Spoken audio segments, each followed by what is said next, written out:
Good evening, everyone. Let me welcome you to the Town Council meeting in the town of Sunnyvale. Today is June 28th, Monday. Please join me in standing for the invocation to be given by Council Member Freeman. Bow our heads. Dear Lord, thank you for today and thank you for the blessings that you've given us. Thank you for this wonderful town and this wonderful people that are in the town. And being that we've got the 4th of July coming up, thank you for putting us in a country as amazing as the one we're in, where you can make anything from yourself as long as you're willing to work hard. And Lord, please be with us so that we can make decisions that benefit the town. And we ask all this in Jesus' name. Amen. Amen. Please join me standing for the Pledge of Allegiance. I pledge allegiance to the flag of the United States of America and to the republic for which it stands, one nation, under God, indivisible, with liberty and justice for all. Please be seated.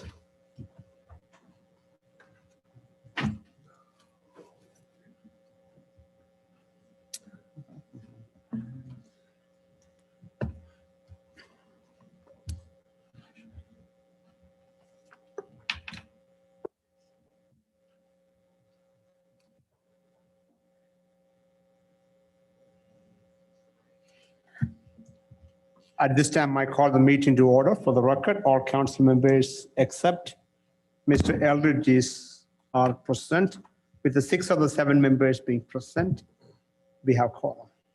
The time is 7:01. Okay, the first item is introduction of new employees. I'm going to invite Ms. Guthrie to introduce the new employees. Thank you, sir. We have 3 new employees to introduce tonight. I'm going to introduce one of them. I think Rachel is going to introduce another, and Brian's going to introduce the third. The first one, and we'll hold and bring everybody up at once if that's okay for photos. The first employee that I want to introduce, I actually introduced at the last meeting, which is Sheree, our new finance director. We didn't get to do the photo op though, so we wanted to bring her back this week and reintroduce her. We're very excited to have her here. She has experience as a finance director. She has her certifications in municipal finance. She has a master's in finance. So she has the resume that's really going to be helpful to us moving forward. And I'm already seeing it. She's already been helping me with tax rates and some really complex issues that we're facing right now. So I'm very happy to have Sheree on board. And then second is Charissa. And Rachel, you want to introduce Charissa? Sure. Charissa is our new municipal court clerk. Charissa is a graduate from North Mesquite High School and has lived in Mesquite her entire life. She comes to us from the city of Mesquite with 10 years of local government experience, where she worked as the fire department's admin and then moved over to work as their building permit tech. Charissa is married, has 2 sons and 2 bonus kids, and we're excited and happy to have Charissa on our team.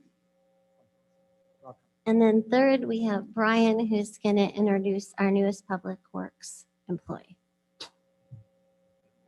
Our newest maintenance tech is Darren Osborne. He grew up in the city of Dallas, and he lives in Mesquite, and this is his first job ever, but he's doing great. He's doing great, and we're excited to have him. I know he's excited to be here. So if we can give a round of applause and have the 3 new team members come up.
All right, the next item is announcements pursuant to Texas Government Code Section 551.0415.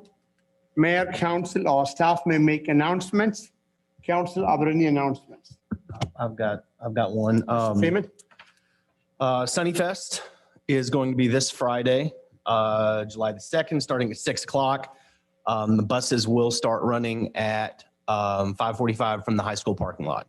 So we want to see everyone out. Last year, we didn't get to have as big of one, so I think we're all looking forward to this one. So absolutely want to see you guys there. Thank you, Mr. Freeman. Mr. Clark? I'd like to let everyone know that we are looking for volunteers for our boards and commissions. Right now, we have 14 openings, 14 vacancies. So if anybody's interested in joining a board or a commission, please let Rachel know.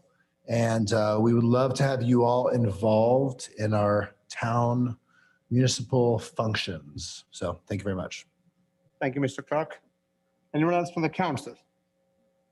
Susan, do you have any announcements, ma'am? I do, sir. I actually have a letter that I received from Michael Guthrie. He's the chief of police for the Rowlett Police Department, and I just wanted to read it. It was just so nice that I thought we should share it. It says, I would like to take this opportunity to sincerely thank you and your officers for your assistance recently.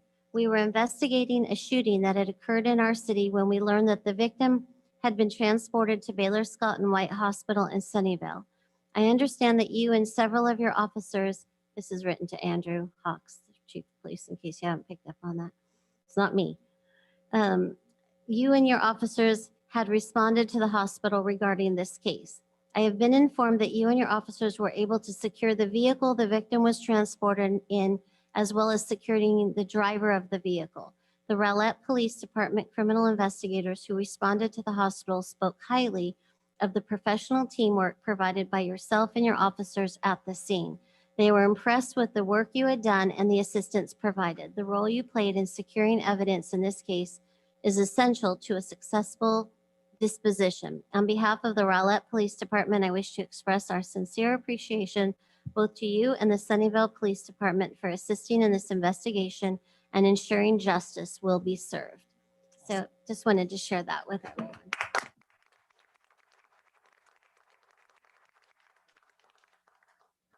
Great job, Chief, and all the officers. Thanks for your service. Appreciate it. Anything else? Okay, the next item is recognition. Recognition of the Sunnyvale Police Department by the Texas Police Chiefs Association. Mayor. Public forum. That's an item before that. It's a public forum. This is the time. Members of the audience may come forward and speak to the council on any items other than personnel or legal matters or items on the agenda. If you would like to come and speak to the council, you may come forward. If you are joining us via Zoom, you may raise your hand.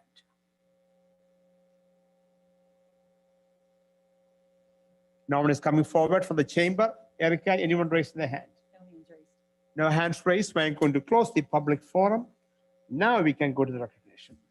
Ms. Guthrie? Yes, sir. I'm going to introduce Chief Todd Hunter from the Kilgore Police Department. He's going to present the recognition to our Sunnyvale Police Department, but I wanted to give you a little bit of background on the chief. It's kind of interesting. He is the past president of the East Texas Police Chiefs Association and served as the president of the Texas Police Chiefs Association in 2018-19.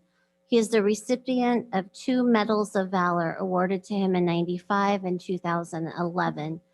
He holds a Master Peace Officer certificate and has approximately 4,600 hours of combined education and training hours. He's a graduate of the Institute of Law Enforcement Administration, Texas Police Chiefs Developing Leaders, FBI, LEEDA, and the University of Louisville Southern Police Institute. He serves as the chief of police in Kilgore, Texas, where he lives with his wife and kids. In 10 years, Kilgore's overall crime rate has reduced by 47.3%. So I wanted to share all that background with you because I think it's a testimony to what this program that we've been participating in and that he's going to present us an award for, what that can do for a community and how important it is and the caliber of individuals that participate in this. So Chief, can I ask you to go ahead and come forward and make your presentation? Good evening, Chief. Welcome. Good evening. Thank you. Honorable Mayor, council members, and citizens of Sunnyvale, and guests, and the officers, it's good to see them here. My name is Todd Hunter. I'm a member of the Texas Police Chiefs Association and the Chief of Police in Kilgore, Texas, as you just heard. I'm honored this evening to be representing the Texas Police Chiefs and the Recognition Committee. I'm one of the 9 recognition chairpersons on that. The TPCA is an association made up of 1,400 members, professional law enforcement executives throughout the state, who are dedicated to improving the delivery of our police services. I'm here this evening to present the Sunnyvale Police Department a certificate of recognition for achieving compliance with the Texas law enforcement best practices. Now, I want to go back just a little bit. It was the Texas police chiefs, and we began to find sheriff's offices, constables' offices, school districts, hospital districts, and others wanting to get in on this. In this last legislative session, we almost ended up with this as a law. But the Texas Police Chiefs Association has been designated by the governor and lieutenant governor to handle the recognitions within Texas. So I thought that was important to say. This is the future of policing, and you'll begin to see this more and more. And other states are looking to us in this program, and they're adopting this in their own states. Several years ago, the Texas Police Chiefs Association developed this accreditation program for law enforcement. Many of you are aware of accreditation programs for schools and universities and hospitals. These are programs of professional excellence and require independent proof of compliance with a set of rigorous standards. The Texas Best Practice Program is an accreditation program that has 170 challenging standards for law enforcement. These standards address a full range of law enforcement operations, anywhere from use of force, protection of citizens' rights, vehicle pursuits, officer training, arrest, search and seizure, patrol and investigation operations, property and evidence, just to name a few. This program has become the new gold standard for professional law enforcement in Texas, and agencies across the state are working diligently to meet these requirements. This is a voluntary program at this point. No one forced this agency to participate. And I'm sure that we've got some officers in the back of the room that are still going, why are we still in this yet? But I'm going to explain that. And I'm going to explain to you a little bit more about this. And they have to prove the compliance to well-trained independent assessors. We train assessors, which are typically chiefs or assistant chiefs, some command level, to come in, and we want to standardize this practice. So when we send these chiefs in, we keep this cost down to you, because I volunteered. I drove up tonight to volunteer. I volunteered in Bridgeport 2 weeks ago doing their own site. So we keep the cost down to our cities, which we know we need to be very fiscally responsible. But we need this program. It also helps us as we're involved in it. Approximately 6 months ago, Chief Hawks and the Sunnyvale Police Department began this process of proving its compliance with these difficult standards. Now, you must understand, I've been in the 16 years, and I've been in the program from the very beginning. I was number 5 in one of the agencies that I served, and now I'm number 73. And they're going to be 173 after tonight. This program, when people call me and ask about the program, I tell them, especially new chiefs, don't even start. You've got too much to do right now. You've got a lot on your plate. Give it a year or two before you begin. I tried to tell that to the chief in Jacksonville, and he didn't listen. He did it anyway, and he was successful there. And he did it here in 6 months. It's incredible. It's mind-boggling to build a police department from the ground up. You had nothing. You had to start from there. And he did this on top of it. So that in itself is amazing. And it leads credence to his professionalism and his drive. And he wanted the best for Sunnyvale. And he really wants the best for the officers that work for him. He believes in that. And that's why we're here this evening. It is not easy to comply. The agency had to do a complete audit of its practices, policies, procedures, training, and operations in order to meet these standards. So you have the 170 standards, and these assessors come in, and not only do they read the compliance documentation that's in there, they go for an inspection. They want to go in your evidence room. They want to make sure that what you said on paper is really occurring in the evidence room. And what better place to get somebody in trouble is when your evidence is not together.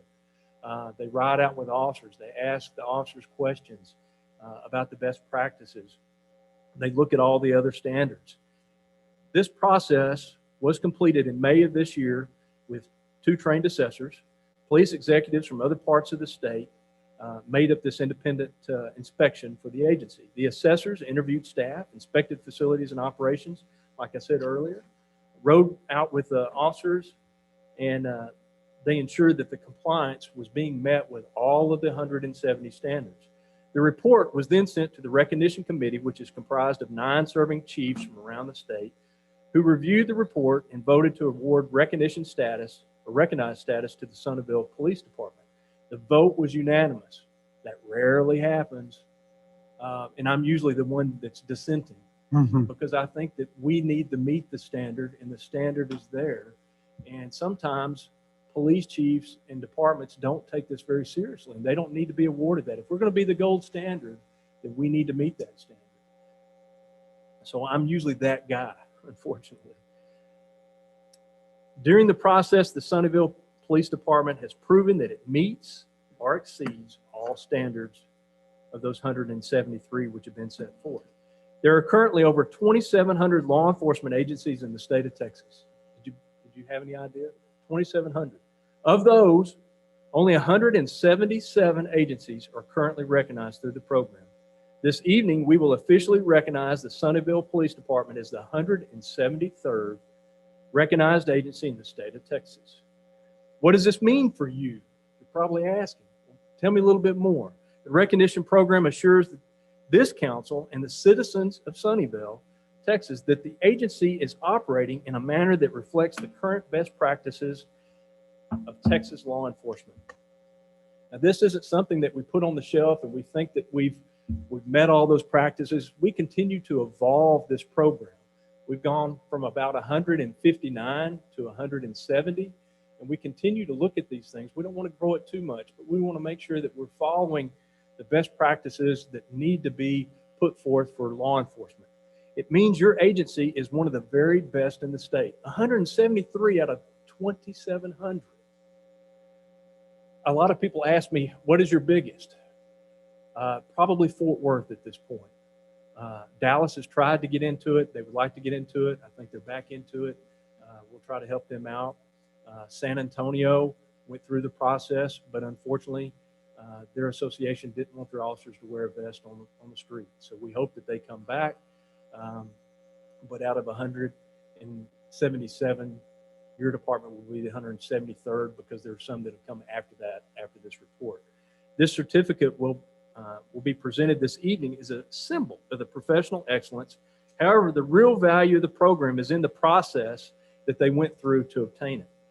And this is not the end of the process. The program is maintained, and it's maintained annually. So every year there will be reports of compliance. They'll have to continue to maintain this program, but then the 4th year, they have assessors come back and go back through that same program and to make sure that they're following that. Your police department has proven to trained independent assessors that they're one of the best in the state. You should be very proud of their accomplishments. Now, I want to expound on this just a little bit because people really don't have any idea, and I'm sure that I'm about to shock you. Police departments in the state of Texas are not regulated, not one bit. There's not one regulation for a police department. There are regulations for dispatch, but no regulations for a police department.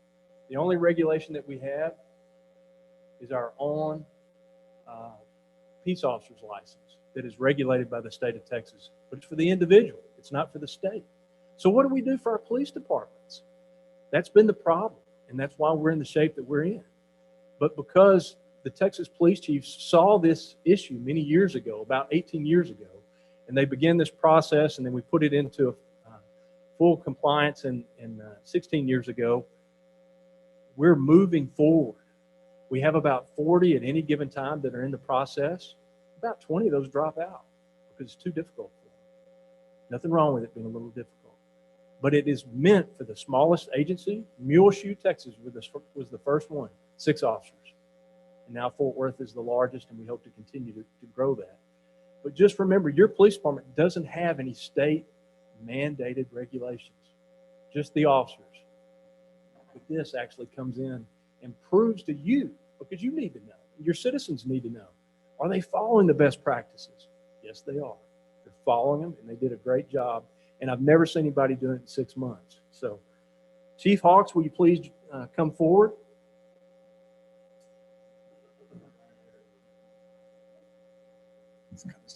I had a feeling you would.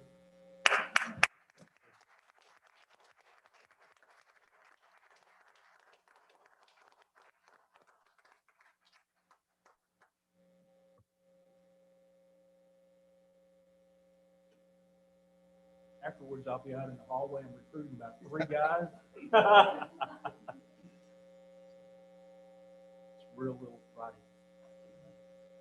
To all that see this certificate, known that the Sunnyvale Police Department, having fully fulfilled the necessary qualifications and mandatory requirements of the Texas Police Chiefs Association, Texas Law Enforcement Best Practices Recognition Program, by voluntarily proving their compliance with the Texas Law Enforcement Best Practices, the Texas Police Chiefs Association Foundation Board of Directors does hereby award this certificate of recognition dated effective 7th day of May 2021 through 2025.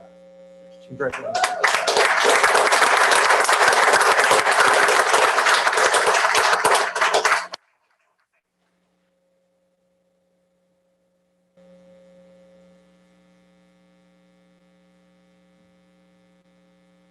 Just want to say real quick before Chief Hunter leaves, I want to thank him for driving 2 hours to present us with this. And we're going to present him with a departmental coin. And I just want to thank all our officers that worked so hard to get this done, and very proud of our department.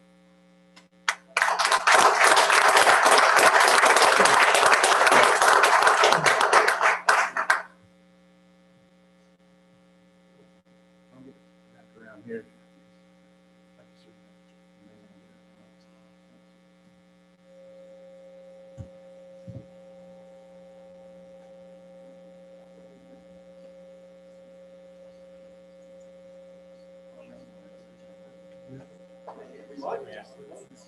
Hey, good to see you, sir. Yes, sir. Thank you, Mayor.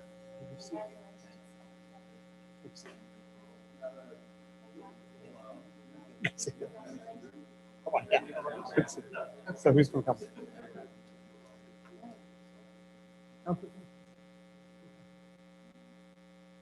Start from here and then you take it. Sorry.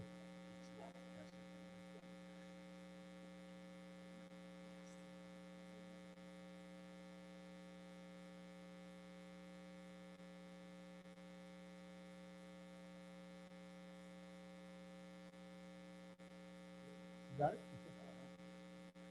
Did y'all pick up your best practices pin from Angie on the way out? Congratulations. Congratulations. Good work. Congratulations. Congratulations. How are you? Congratulations. Thank you for your work.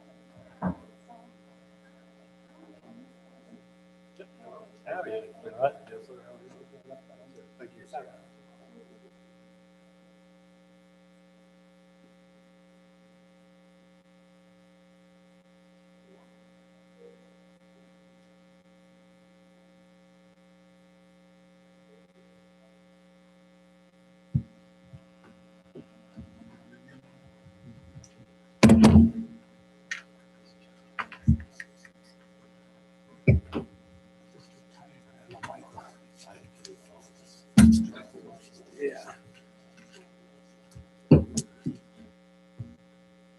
Again, Chief Hunter, thank you so much for being here tonight, sir. Appreciate you.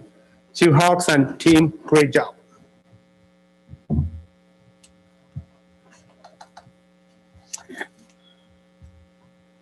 Okay.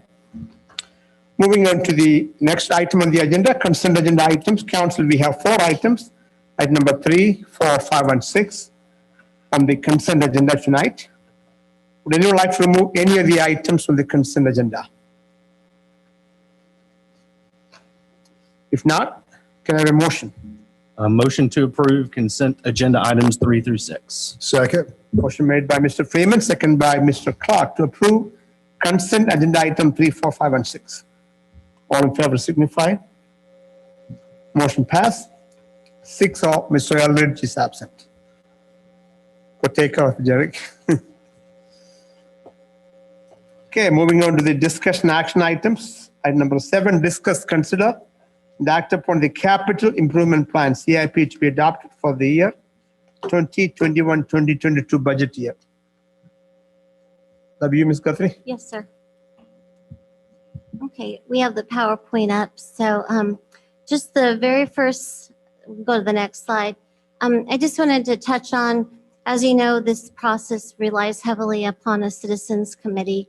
You originally appointed this committee back in 2019, and we've used the same committee each year just because it's a pretty big ramp up to understand the process and to get familiar with all the projects. So the people that are in yellow, and it's kind of not showing up a little bit, but about half of them participated a lot in this year.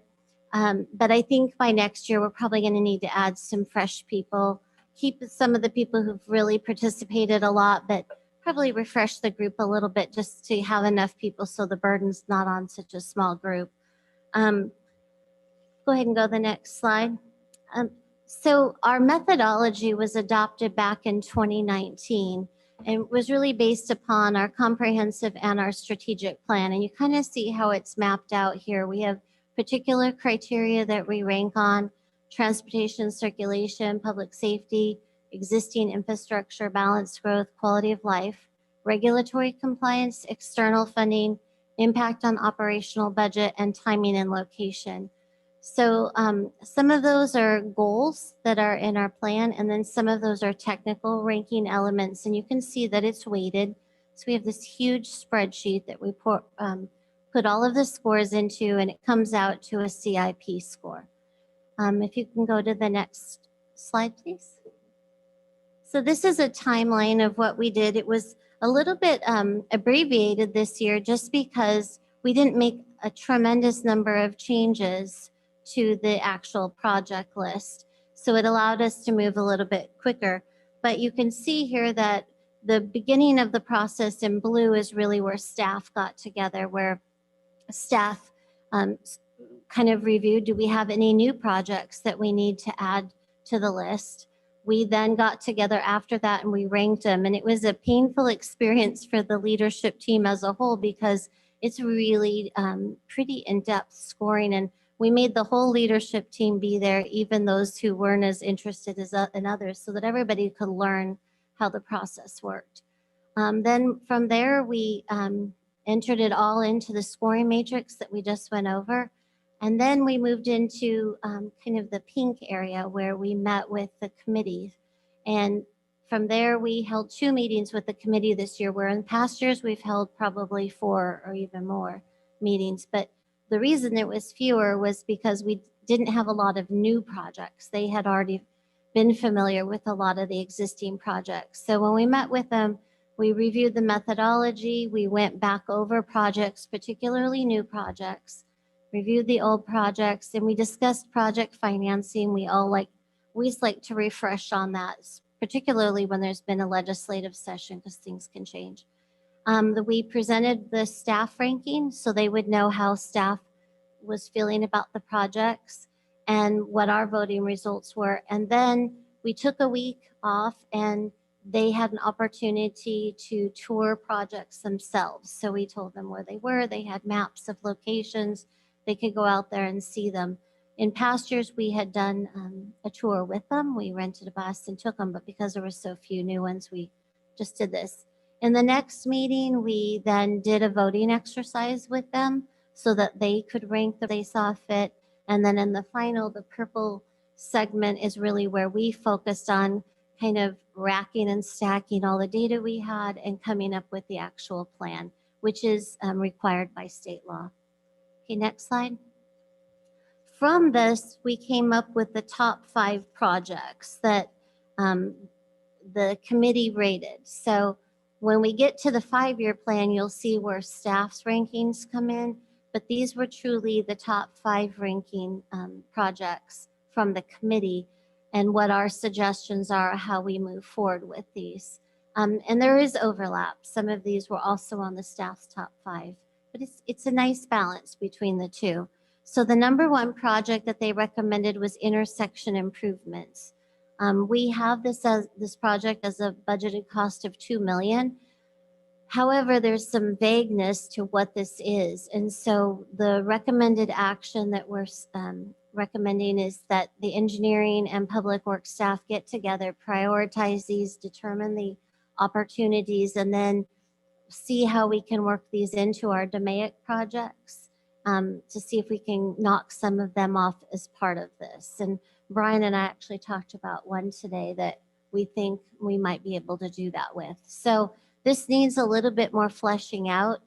It really is, I'll give one example. I got a call last week, somebody saying that the intersection of Tripp and Beltline, that we really needed a right turn lane going on to Beltline because the traffic backs up on Tripp. So that would be an example of an intersection improvement where it might just be adding a turn lane. The second project was the animal control facility. This actually was rated number 1 last year. And if you recall, we have purchased the property for that project.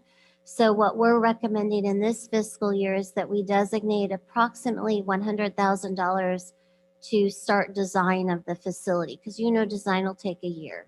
So that would get us to where we would be shovel ready. So that's probably one of the unknowns in this budget is where are we going to budget that $100,000 for? And I have some suggestions, but that's where we would be with this project. And you see the project cost is $1 million, that's to construct. So then project 3 is and this is a long name, we're starting to narrow it and say rec center / library, just to be a little more succinct. But as you know, last year, this was also rated highly. And our recommendation last year was to form a committee to explore this project. We've done that.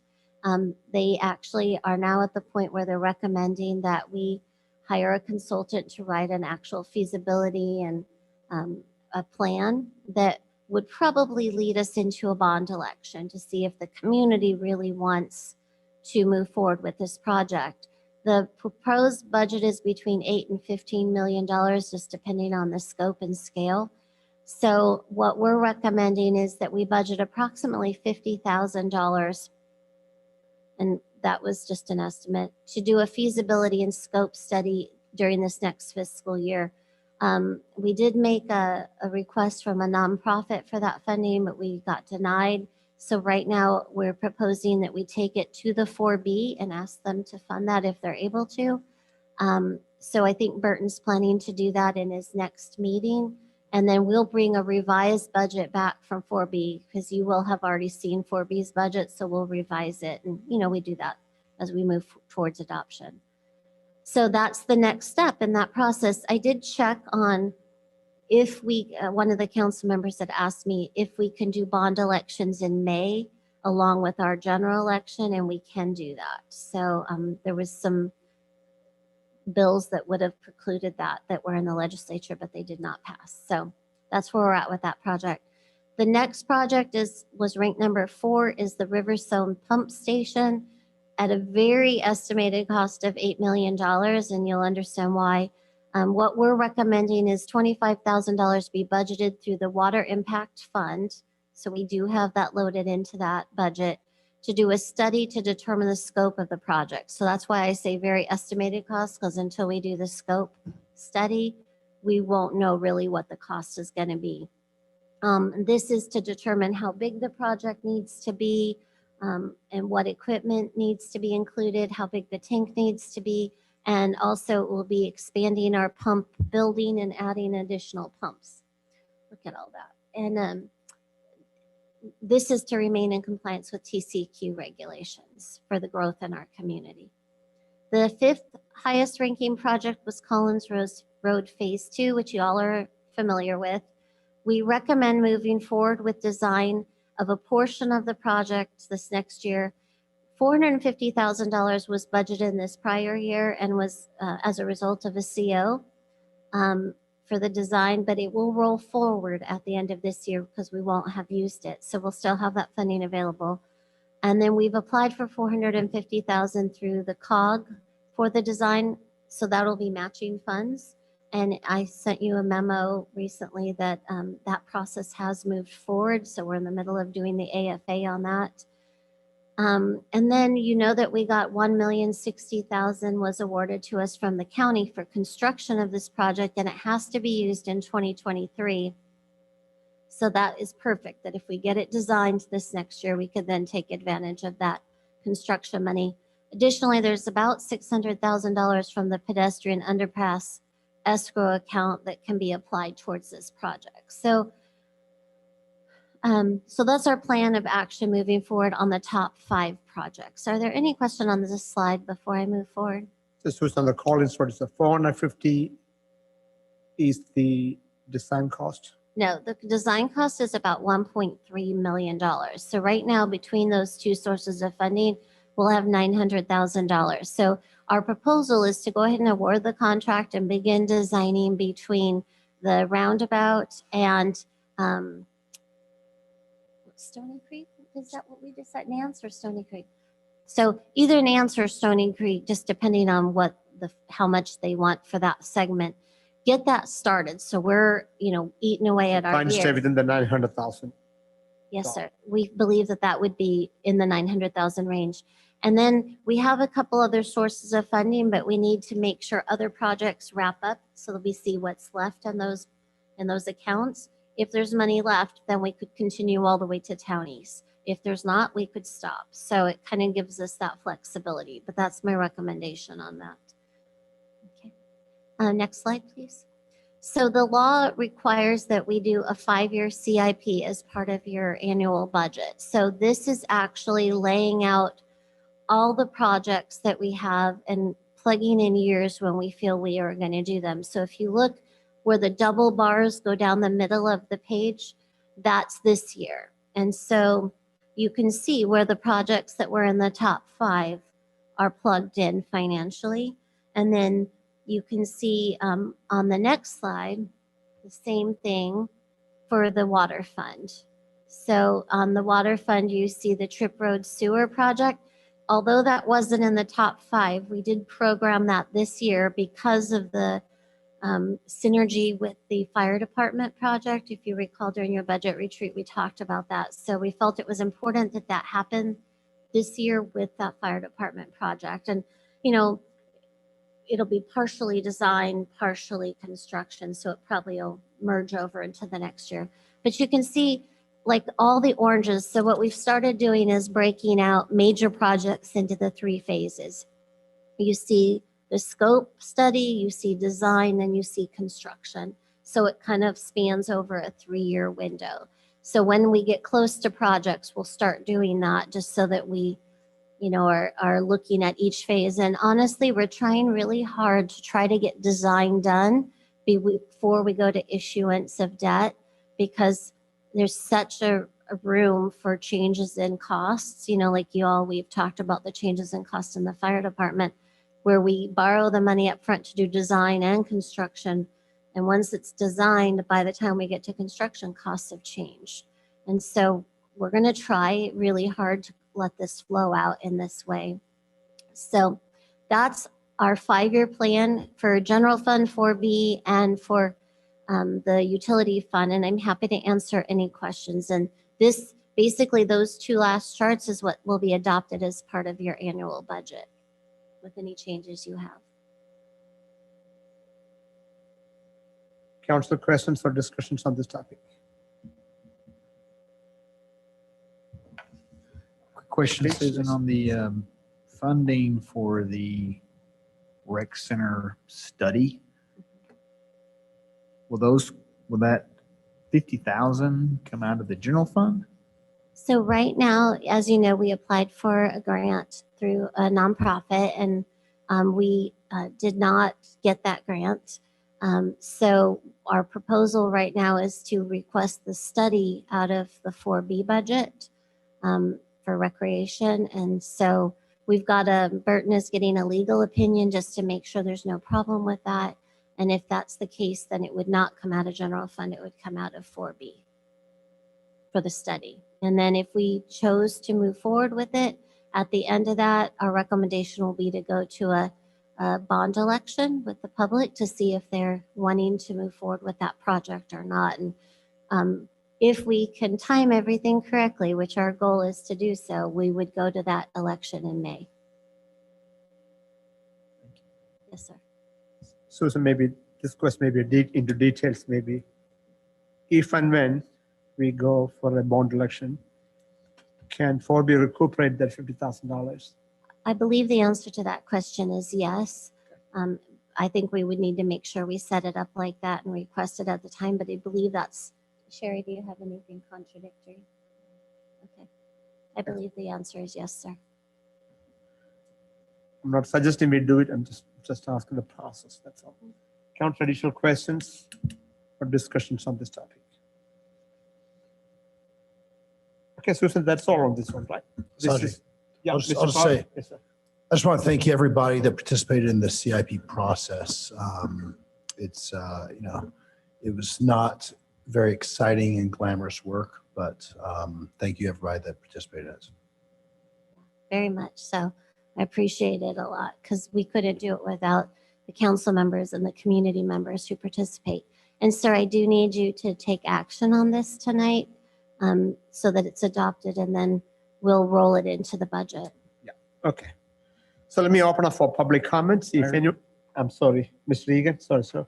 I just have a comment with regard to one of the supporting documents. Do we want me to do it now or later?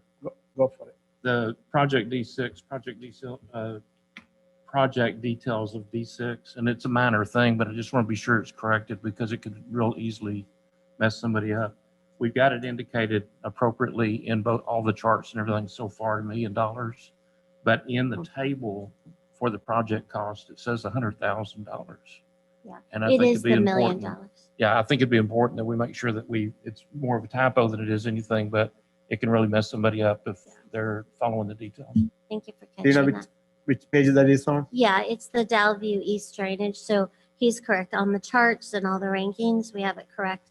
But on the project, at the back of your packet is a detailed project overview of every project. And then we have the dollar amount incorrect. So we'll correct that. Thank you, sir.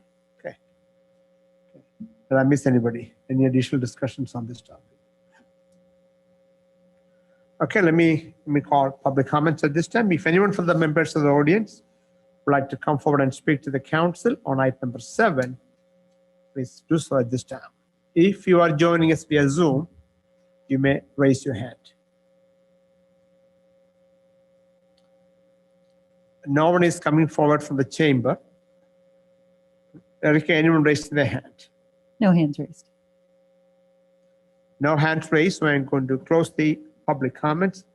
Council, are there any discussions on this topic or questions? If none, I call for a motion on item number 7. Motion to approve item number 7 as presented. I'll second. Motion made by Mr. Freeman, second by Mr. Clark to approve item number 7 as presented. All in favor signify. All opposed. Motion passed 6-0. Mr. Eldridge is absent. Moving on to item number 8, discuss, consider the proposed budget presentation with the focus on the general fund, economic development, utility fund, road impact fund, water impact fund, and sewer impact fund. Good evening, ma'am. Ms. Haynes? Can you hear me? Yes, ma'am. Okay. Good evening, Council, Mayor. No, just bring that just a little bit closer to you. How's that? Much better. Oh, that does sound much better.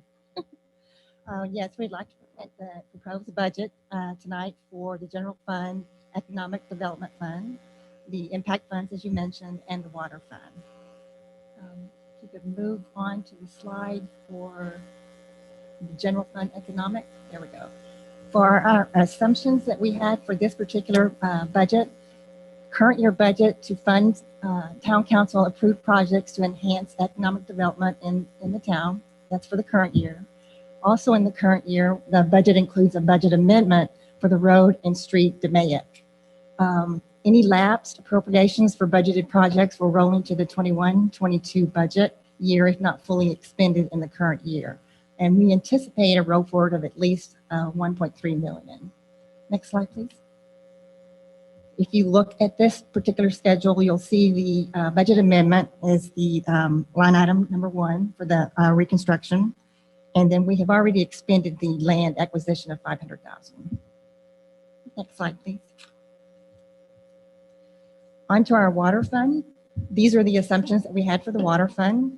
The water and sewer revenues are budgeted at approximately a 7% increase, supported by the water and wastewater study and a historical 3-year average. Other revenues are based on a 5-year average and historical trends. We haven't received the re-rate information for the water and sewer purchases, and so we budgeted the numbers based on a very conservative assumption of an 8% increase. Ending working capital balance is projected to be 4.3 million to be utilized for future infrastructure needs. And if you move on to the next slide, this slide shows more detail by the line item. One question for you. When you say future, you're talking about year 2022 and forward, not the 2021. No, I'm sorry, 2023 and forward, right? Not the 2022. Correct. That's correct, sir. Because the working capital already will deduct what is planned as expense for 2022. Yes, sir. Thank you, ma'am. Yes, and this slide does show you how we calculated the working capital at the bottom. Move on to the next slide, please. Now we are into our road impact fund. These are the assumptions that we had for the road impact fees. For road impact fees, we budgeted 95 permits at $2,654.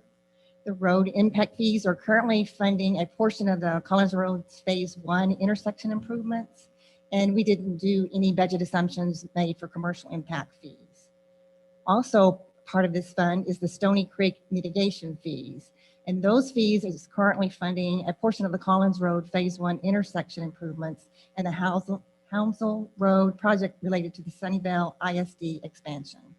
At this time, there's been no cost expended to date for this particular budget.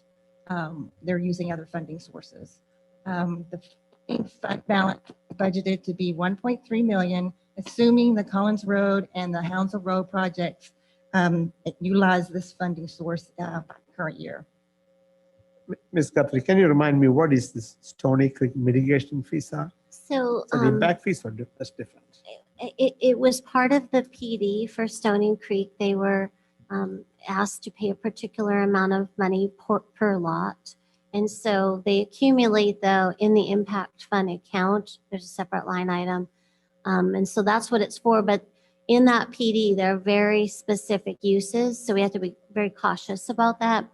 And one of them happened to be Collins Road Phase 1 intersection improvement. So the reason why no money has been expended is because just in the order of operations, it's kind of the last account we'll hit. So we're expending all the CO revenue first. So as this project keeps billing, we'll get down to using these. They were budgeted in this fiscal year. And then there's also that, if you recall, the Hounsell, or not Hounsell, Homestead Amenities Fund, kind of a similar thing where it had to do with that PD. Money is used for very specific purposes. The other thing I just wanted to comment on where it says no budget assumptions were made for commercial impact fees. Well, I mean, you know that with all the commercial development we have going, there are significant impact fees. Some of them are part of incentive packages, but many of them aren't. We did not budget those though. They'll enter the fund and then we'll have availability to do projects that are on the impact. And remember, we updated that impact fee project list this year. And so we have a whole list of projects that are eligible to use those funds as they accumulate. But we still need to budget them, right? Yes, I think right now we have projects budgeted currently, but then this is one of the accounts where we'll look at that for Phase 2 engineering.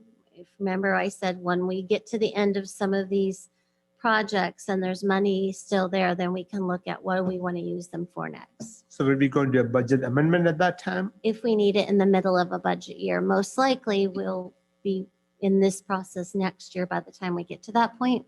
But otherwise, we would look at like a mid-year.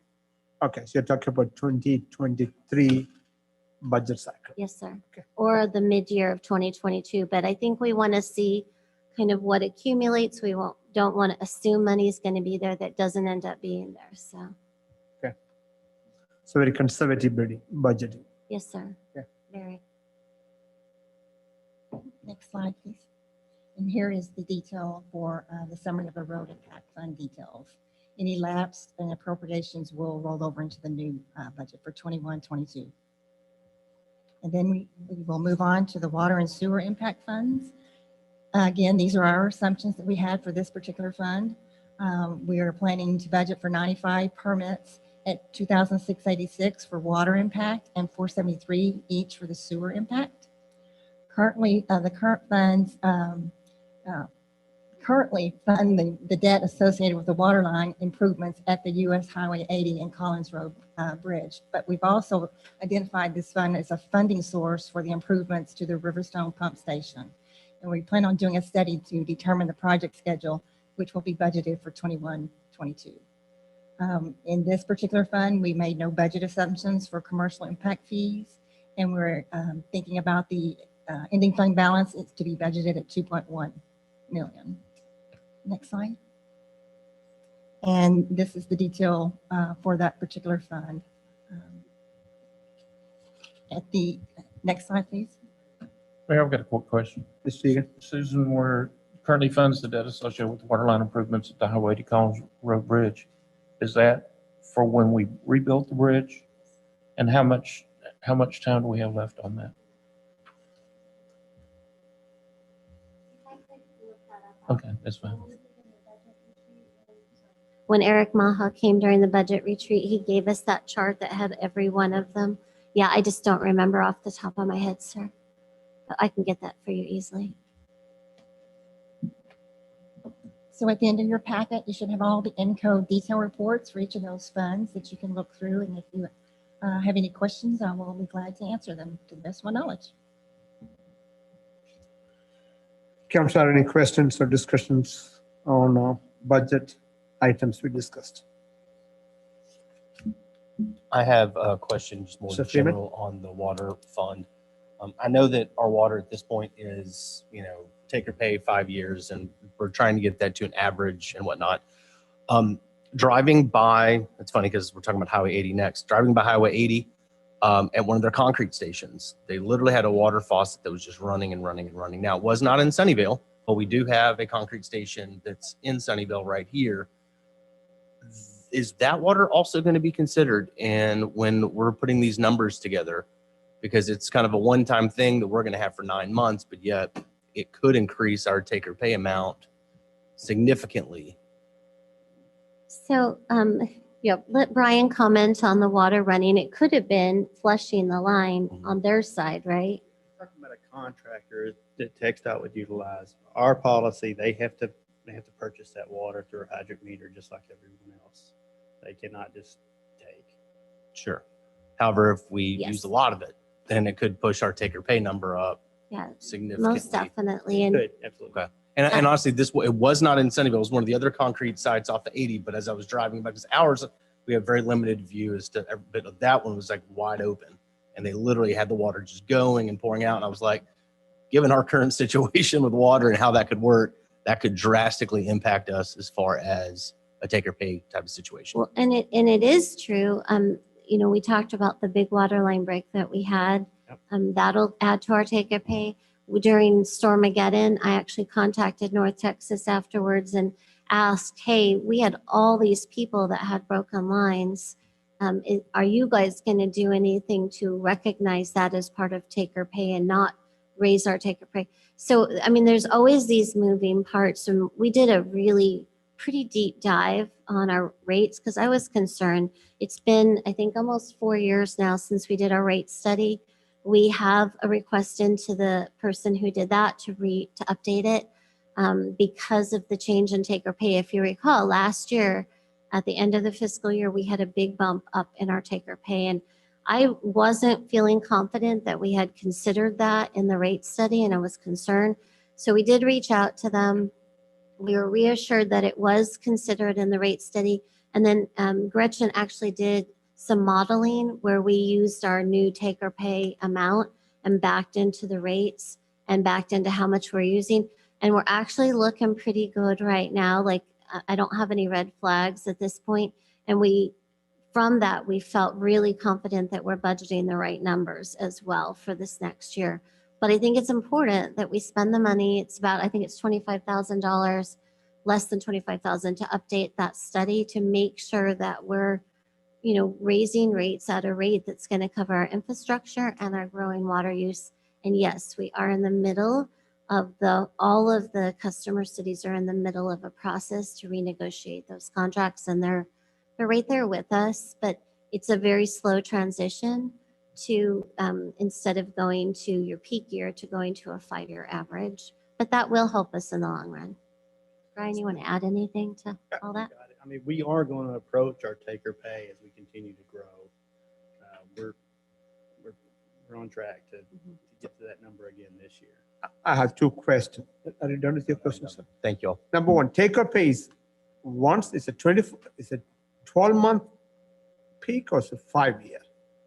Right now, it's any 1 year, whatever your peak is what your take or pay is, but they're in the process of changing to a kind of a rolling 5-year average, but that process is going to take a lot of years to fully implement. So that was my second question going to be. So if we are going to engage the service of a consultant to relook at our rate, is it the right time to do it, or do we wait for the new process to bake in or the change? Because I would expect our rates will go up, right? yes. But somebody else is paying for our low rates now. My answer would be yes. I think we should do it now to make sure that we're on track and that we're staying the course, especially because we went this last year we went from 626 million gallons to 706, is that right? 732 million gallons. That's how much our take or pay went up in that 1 year. So, I mean, it is a significant jump this last year. So I don't think we can wait, sir, 3 or 4 years to do another rate study. I think we need to do it now to ensure we're on the right track. And then, yes, in 3 or 4 more years when the new rates are evolving and that contract is evolving, that we redo them again. And I can tell you when we reached out, one of the other customer cities, he said they also reached out. So I don't think we're the only ones kind of looking at this and making sure we're on track. And we also have some big infrastructure projects coming up, and luckily we built up a pretty good fund balance. But if you notice that water project, that tank, the pump station, that's an $8 million project. We have $4 million in the bank, and you want to keep a couple million in case you get out of whack on your take or pay 1 year. Like if it had kept raining like this all year, we would be struggling because we depend upon the end of the year being dry. So, I think we're sitting in a pretty good position, but I do think we need to do this study. But I am pretty confident in the numbers that we've plugged in, and Gretchen did a great job, slicing and dicing this. And I actually have several pages of a PowerPoint. I won't be too tedious and go into it, but it's available if you particularly have questions and want to take a closer look at this. I can send it to any of you. Maybe you Sheree covered this one. Page 7 of 29, which is the waterfront details. I see the revenue charges for service that is 6.684280. I'm assuming, right? Erica, can you go back to that? Is that the slide, revenue just so for the everybody water? knows? I want to see what you're looking at. That's the waterfront details. Which slide was it, Susan? Page 7. That's the waterfront details. That's for all of our charges for services. Is that water? That's what we pay to North Texas Water Municipal District, or there are more to that one? The 6.8 is for the revenue side. That's what we receive in charges for services. That's what we receive from cities. So what's the expense for? Equivalent expense. I'm assuming that's going to be a take-or-pay payment, right? Expense.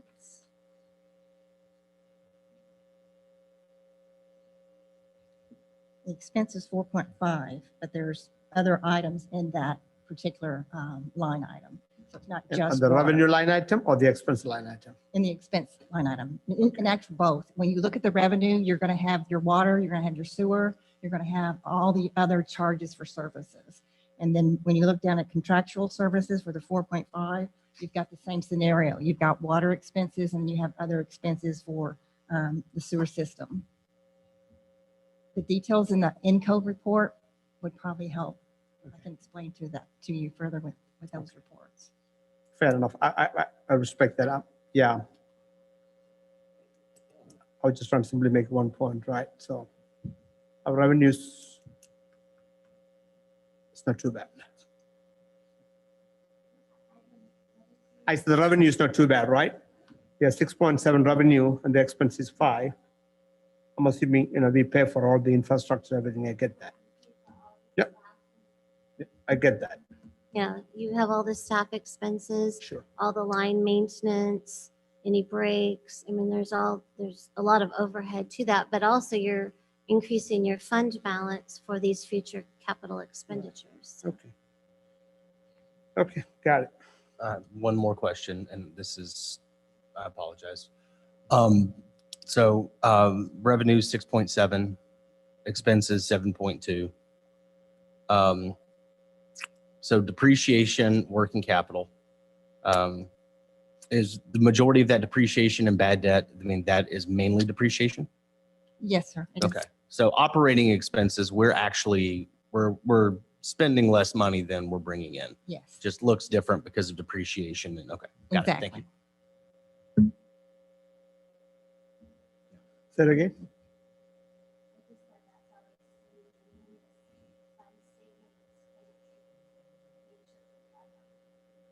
Yeah. Okay, additional discussions on this topic for the council. Okay, if I'm going to, did I call for public comments, Rachel? I can't remember. Okay. So this, let me call public comments on item number 8. If anyone from the members of the audience would like to come forward and speak to the council, you may do so. If you are joining us via Zoom, you may raise your hand.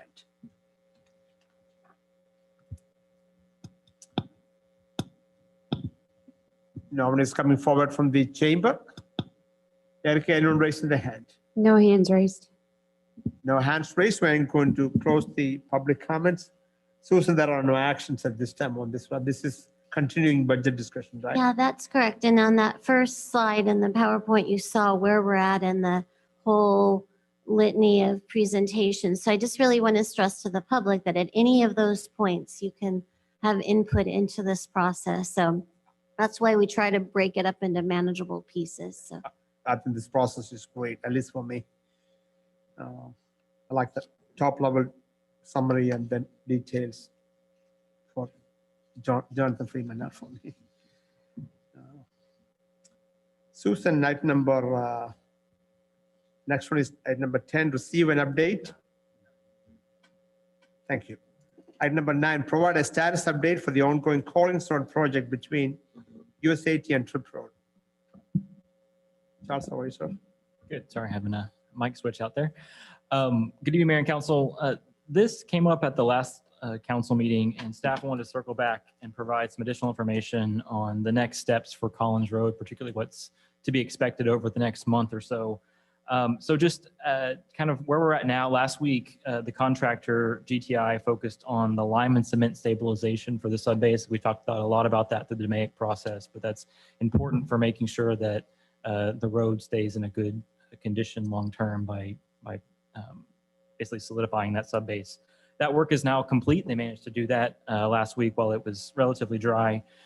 The plan for this week, weather cooperating, which it didn't really today, but hopefully for the remainder of the week we can get some dryness, is to finalize that subgrade work and then begin forming where they'll pour the concrete and placing the rebar down so that when that is complete sometime the following week, they would actually begin to pour the concrete.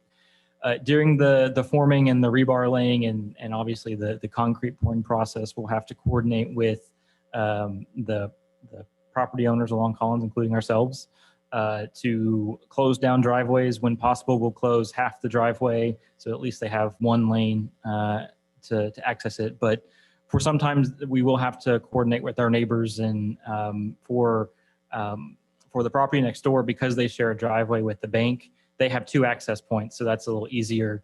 But when our driveway is blocked, we'll have to work with them to hopefully share some parking for a day, or time that over a weekend or something where we won't need access to the building. So we're talking about that.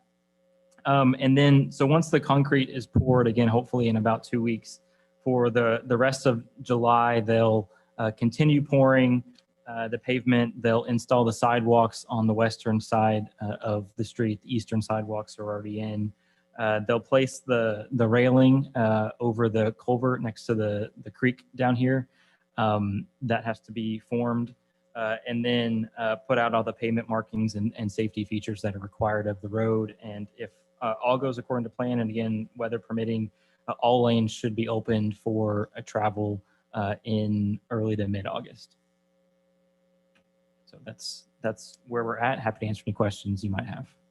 Council, any question for Charles? Okay, thanks for the details. Any questions? Okay. Okay, now moving on to item number 10. Receive an update from the town manager, rails to trails. Yes, sir. I just wanted to share with all of you that on Friday, we actually closed on the purchase of the land for the rails to trails. So I think it's in excess of 72 acres and more than 4 miles long of trail bed that we purchased from Luminant. We're now working on finalizing the access easement with Encore that was committed to, and it's just kind of a formality to go through that. I think we prepared a beautiful certificate for President of the 4B, Eric Weiss. He's not here. He just texted me that he couldn't be here. I told him to come by tomorrow and pick it up, but we just wanted to do that because he really has put in a lot of work to get this project to the finish line. And, you know, he's been part of the team in the last year that's worked to negotiate the purchase of this. And I'll tell you, it was a long process, interesting and long. We learned a lot, but already today, the parks staff in Burton, JD, went out on the gators to start fortifying and blockading some of the more dangerous areas that we want to make sure people are aware of. So they did that today and started really assessing maintenance needs right away. So we're really excited. Really do want to thank Eric for all of his work. And there were a lot of other community members who played a role in this over the years. So yeah, exciting. Yeah, I echo that, Susan. I know Eric is not here. I know Eric, a lot of work. Terry Shadow and maybe many of the 4B members are very involved, along with some of the council members. So, and staff for sure. Appreciate staff, Eric, even if you're listening to us, please know that we appreciate everything you did. And also all the 4B members and other people. Thanks. Any comments or questions on this item, Council? I just want to second what Susan said and what you said, Saji. Thank you, Eric Wise, and thank you for many past 4B members and present 4B members, and just others that were involved heavily. So I know it's a long, hard effort, but just thank you for everybody's efforts, and we're excited about what this can turn into. I did want to remind everybody too that we did apply for a grant through the county. It's for the design of the trail, and it's for $860,000, I think. And we were awarded that for fiscal year 2023. So that's why on the CIP, you see that under 2023, not under this next year, which would have been nice, but just didn't work out that way. But this will give us a chance to really survey it well, feel really comfortable about what our plans are, and then move into awarding the contract for design in that year. Will we be able to start the work on that, or the, I don't know, RFQ type of thing? So we sort of kind of have to wait till next year to start the process. We can get the RFQ ready. We can do a lot of the preliminary work. We can go out and, take pictures. We ended up with some kind of I don't know, for lack of a better word, bulb out areas where we might even be able to do some pocket parks, some exercise stations or things. So there's a lot of assessment we'll be able to do during this next fiscal year, but the grant doesn't kick in until the 2023 for the actual design. Cool. Okay, thank you, Susan. That's great work. Again, that was a lot of work on the part of 4B and staff to get that $850,000 grant. Grant is free money. Not free, but not directly from our property tax. Okay, number 11, Mayor and Council requests for future staff updates and agenda items.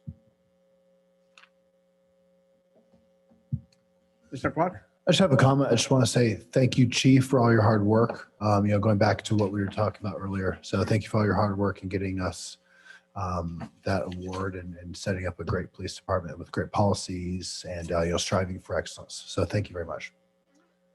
I echo that, Chief. And I also want to say thanks to Charles, Mr. Anderson, for being here tonight. Okay, Council, if there are no other items, I call for a motion to adjourn. Motion to adjourn. Motion made by Mr. Allen, second by Mr. Freeman to adjourn. All in favor signify. All opposed, motion passed 6-0. Mr. Eldridge is absent. Time is 8:11. The meeting is adjourned.